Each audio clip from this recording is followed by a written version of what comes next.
कभी कभी मैं इस बारे में सोचता हूँ, विचार करता हूँ, मंथन करता हूँ, चिंतन करता हूँ, तो मैं पाता हूँ कि जीवन में यदि कुछ है तो केवल आत्मज्ञान ही है।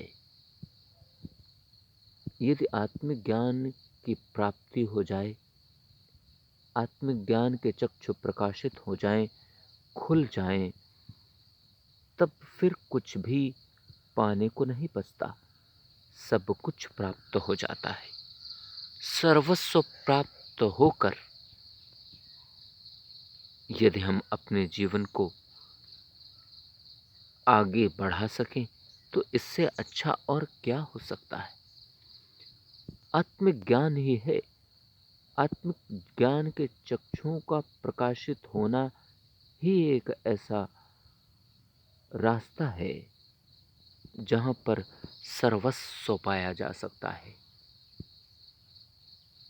सब कुछ पाकर अंतर्मन को शांति की प्राप्ति हो सकती है, सुख की प्राप्ति हो सकती है, आनंद और ब्रह्मानंद की प्राप्ति हो सकती है, यहाँ तक कि ईश्वर की भी प्राप्ति हो सकती है।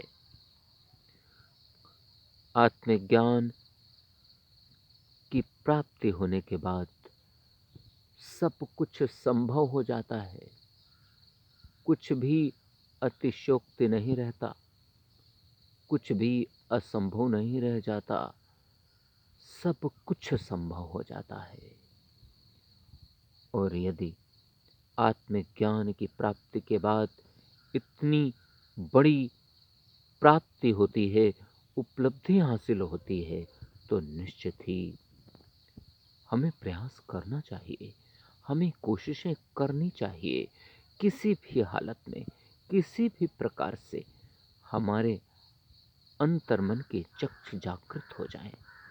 यद्यपि कि अनेकों बाधाएं आती, यद्यपि कि अनेकों परेशानियां आती, यद्यपि कि अनेकों तकलीफें होती, यद्यपि कि अनेकों चुनौतियां आती हैं, परंतु सभी चुनौतियों को, सभी परेशानियों को, सभी बाधाओं को, सभी तकलीफों को, सभी समस्याओं को सहर्ष स्वीकार करके, उनका सामना करके निश्चित ही हम उन सफलताओं की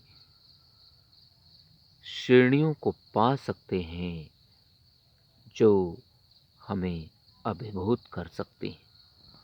और यह भी सच है, जब तक आत्मज्ञान की प्राप्ति ना हो जाए तब तक सब कुछ पाने की इच्छा होती है, सर्वस्व पाने की इच्छा होती है, परंतु आत्मज्ञान की प्राप्ति की यही सुंदरता, यही रमणीकता, यही लाभ है कि फिर कुछ भी पाने की इच्छा शेष नहीं रह जाती। जब सर्वस्व ही प्राप्त हो जाए तब फिर कैसी इच्छा। फिर तो सुख, आनंद, संतोष, ब्रह्मानंद ही प्राप्त होता है और जीवन का कल्याण निहित हो जाता है।